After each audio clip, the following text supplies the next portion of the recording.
Vist que alguns distribuïdors tenen problemes per abastir certs medicaments a les farmàcies, vist que els retards han ocasionat problemes a pacients que han vist alterat el compliment de les pautes del tractament per la manca o retard en el subministrament del medicament, atès l'exposat, es demana, pot informar el govern quins medicaments han tingut problemes d'abastiment recentment.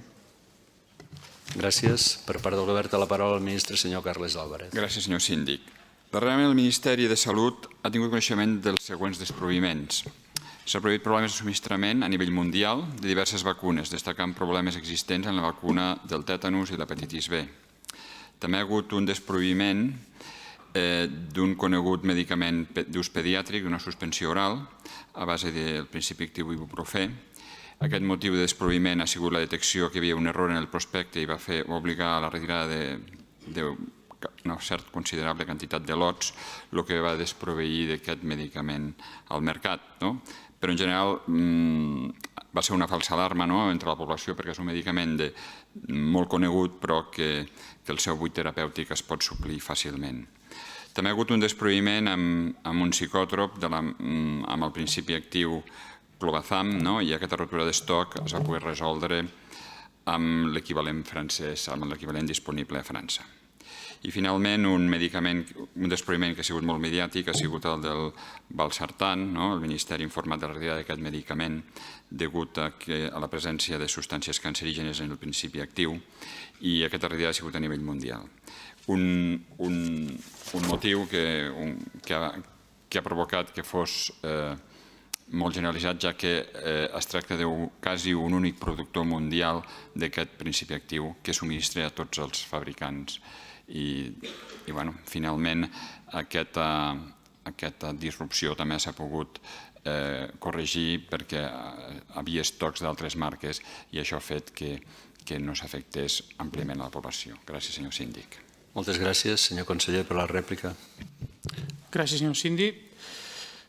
I gràcies, senyor ministre, també, per les explicacions. L'absència de medicaments pot alterar, com és obvi, el tractament dels pacients i aquesta situació, a banda de les molèsties que pot crear en alguns casos, fins i tot genera dificultats en l'aplicació de les pautes prescrites. Si hi ha problemes internacionals o mundials de subministrament, Andorra, òbviament, no pot quedar al marge. El que passa és que, a banda d'aquests medicaments que vostè em feia ara esment, hi ha, almenys ens consta a nosaltres, dificultats per d'altres medicaments o per aplicar algunes pautes també relacionades amb alguns medicaments que espero que durant el torn de repreguntes puguem aclarir.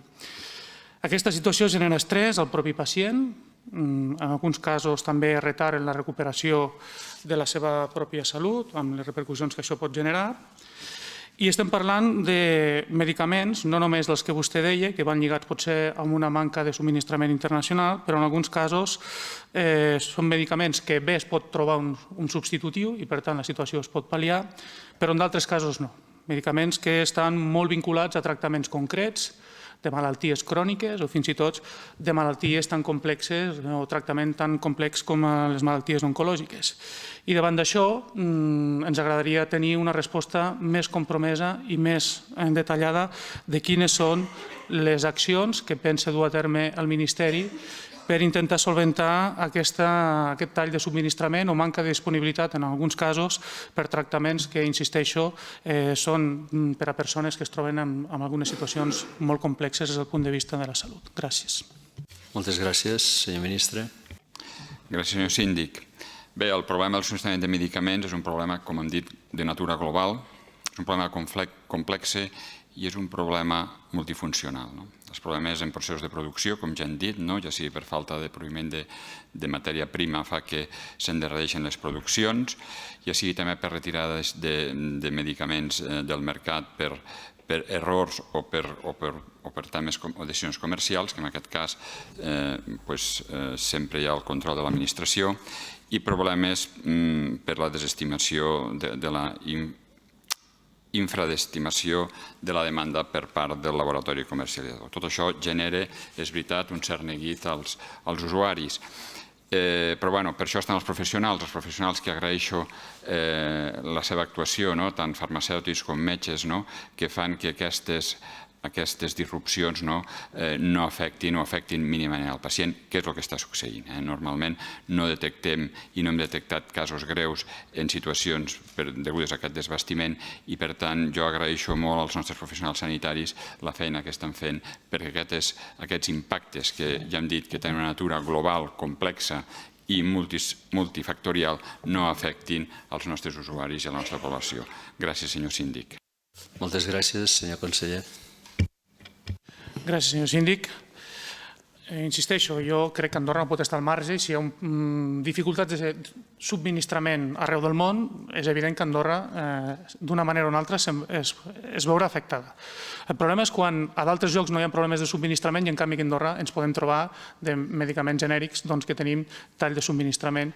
I em sembla que va molt relacionat, però això el ministre m'ho explicarà, amb si existeix o no una quota de medicaments negociada pels proveïdors andorrans o pels subministradors andorrans, perquè això dificulta molt l'esforç que comparteixo amb vostè fan els professionals d'aquest sector. Però si amb aquests professionals d'aquest sector no hi ha una quota negociada perquè puguin oferir aquests medicaments als pacients o usuaris andorrans, per molts esforços que puguin fer, doncs no hi arribaran. Per tant, insisteixo, accepto i és normal que si hi ha talls de subministrament de medicaments a nivell internacional i són concrets, doncs Andorra se'n vegi afectada. La pregunta és si Andorra té negociada una quota de subministrament, vist que Andorra forma part, entenc, del mercat de la península Ibèrica i entenc que subministra des de la península Ibèrica cap a Andorra, essencialment, i llavors si hi ha aquesta quota i si no hi és, per què no s'ha negociat? Gràcies, senyor síndic. Gràcies, senyor ministre. Gràcies, senyor síndic. Bé, Andorra té un avantatge respecte als nostres veïns en el sentit que aquí ens podem prohibir de medicaments francesos i medicaments espanyols i medicaments internacionals, però cito aquests dels nostres països veïns per la facilitat que hi ha perquè diàriament ens podem abastir d'aquests dos països, el que fa que una disrupció o una manca d'un medicament en un país veí a vegades es pot suprimir l'altre i això ens dona un cert avantatge en aquest aspecte i a més, amb una mica més de temps inclús es pot acudir a mercats internacionals. Referent a la quota que vostè fa menció, sí, és evident, hi ha països que tenen quotes, França, Espanya, tots tenen quotes en certs productes que poden ser importants o que siguin captats per un sol proveïdor o que siguin desviats en certs països o en certs circuits puguin causar aquesta problemàtica. Estem dins aquest circuit de quotes, és a dir, vostè quan demana un medicament a un proveïdor espanyol, si vostè es detecta que hi ha un abús per part d'Andorra, automàticament surten les senyals d'alarma i llavors diuen no, vostè li en toquen tants, perquè quan hi ha problemes de desabastiment o que es puguin detectar en certs medicaments, llavors què fa? Estem, diguéssim, inclosos dins les mateixes xarxes de la península Ibèrica, tant com en Espanya com en França. Per tant, negociar això nosaltres de forma individual, ja que estem proveïts per majoristes foranis, ja entrem dins d'aquest recompte de quota per lo que és la nostra població. Gràcies, senyor síndic. Gràcies, senyor conseller. Gràcies, senyor síndic. Suposo que vostè, per exemple, és conscient que pacients que han de dur a terme un tractament d'una malaltia oncològica, si el tractament no se li dona a l'hospital perquè no requereix de tractament a l'hospital i han de proveir-se de medicaments en una farmàcia, sovint tenen dificultats per accedir a aquest medicament o al tractament que se li ha de proveir. No és conscient vostè d'això, senyor ministre? Gràcies, senyor ministre. Gràcies, senyor síndic. Bé, a mi no em consta que hi hagi hagut algú que no hagi pogut rebre el seu tractament per manca de subministrament.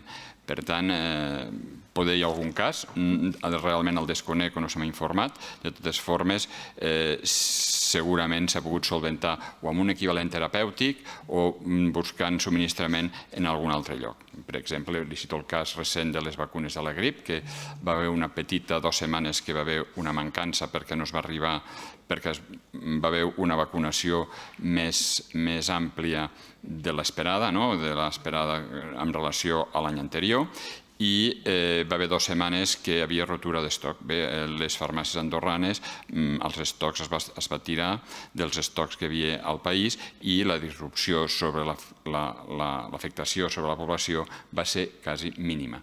Sí que va ser mediàtica, però la real va ser mínima. Gràcies, senyor síndic. Gràcies, senyor conseller. Gràcies. Vostè em deia que Andorra forma part, i és així, de la xarxa de subministrament, i jo li he comentat també, de la península Ibèrica. El problema és que quan s'ha de fer el subministrament, segurament en la prelació o en l'ordre de prioritats, Andorra no és el primer mercat en el qual els majoristes de la península abasteixen, amb la qual cosa, més aviat al contrari. Som de la llista a l'últim punt d'abastiment i això també, a més, afegeix aquesta dificultat que es puguin oferir medicaments, fins i tot genèrics, que no tenen talls internacionals de producció. La pregunta seria si Andorra s'ha plantejat, o el govern en aquest cas s'ha plantejat, mirar més enllà de França i Espanya, perquè en el cas francès crec que és un problema també o dificultat afegida de diferència de preu, que els medicaments francesos són bastant més cars que els espanyols, però la pregunta seria si el govern s'ha plantejat anar més enllà i negociar algun tipus de quota d'abastiment més enllà de França i Espanya per a aquests casos, justament. Gràcies, senyor síndic. Gràcies, senyor ministre.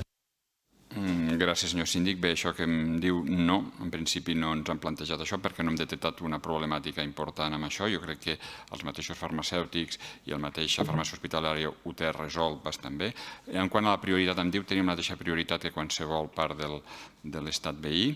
I bé, el tema preu sí que és veritat que a vegades pensem que els medicaments espanyols són més barats que els francesos. En fi, és una norma que a vegades ens sorprèn, a vegades ens trobem medicaments francesos més econòmics que els espanyols. Tenim aquest gran avantatge que podem acudir al mercat internacional i de fet els nostres professionals farmacèutics ho fan quan hi ha un desabastiment important amb algun medicament i per tant jo crec que amb el sistema del mercat lliure que hi ha en el proviment de medicaments tot aquest desabastiment aquí en aquest país es minimitza. Gràcies, senyor síndic. Gràcies, senyor conseller. Gràcies, senyor ministre. Perdó, senyor síndic. Estic una mica contrariat perquè vostè em deia que tenim la possibilitat d'anar als mercats internacionals. No ho fem, però o no ho fa el govern, no s'ho ha plantejat, però dona a entendre que es pot accedir, però en canvi la CAS només subvenciona medicaments que provenen del mercat francès i espanyol.